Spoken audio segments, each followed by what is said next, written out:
The fact that Allah is the moon god explains why the primary symbol of Islam is the crescent moon. It is also why Muslims fast during the month which begins and ends with the appearance of the crescent moon in the sky. What about the star that so often accompanies it?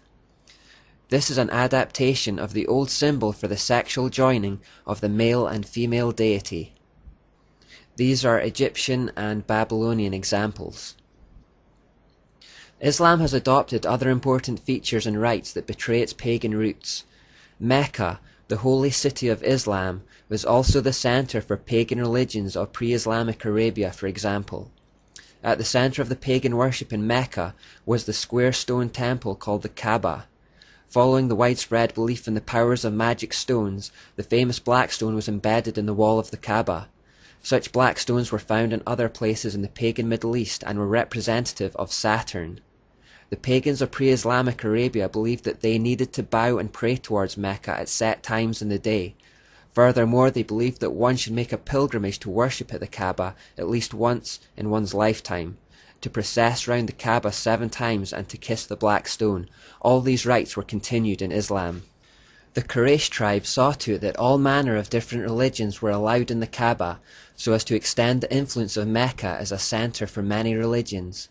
There were about 360 different idols in the Kaaba in addition to an idol of Allah.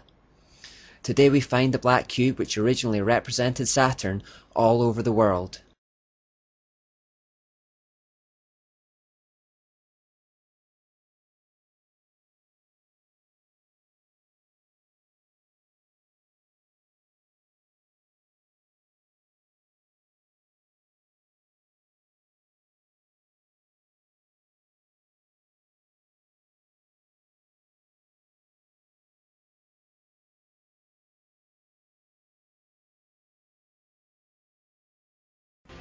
Fans of the Transformers movies will know that it portrays the cube as the source of all life.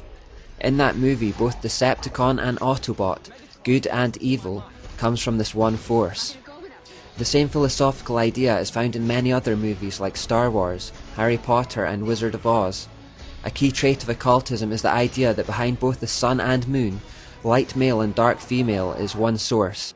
The force itself is neutral, but can be used for good or evil.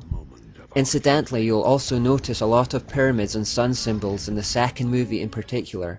The third installment, which is called The Dark of the Moon, is out in the summer of 2011, so keep an eye out for symbolism and hidden messages if you watch it. Muhammad removed the idols from the Kaaba, but nobody knows, however, what's left inside. No one really knows what they're worshipping towards when they face it. Questions about this would be sacrilege for a Muslim to ask, since Islam, like Catholicism, does not encourage freedom of inquiry or conscience. Just before we move on from this short exploration of Islam, I want to make it clear that when this series is titled Know Your Enemy, it does not refer to any human being or group of human beings. Christians are to have no human enemies and are commanded by Jesus to love even those who hate us. The enemy referred to in the title is a spiritual one. As Ephesians 6:12 says, "For we are not fighting against flesh and blood enemies, but against evil rulers and authorities of the unseen world, against mighty powers in this dark world, and against evil spirits in the heavenly places." Referring back to part 2 of this study, our fight is against the king of Tyre, not the princes of Tyre.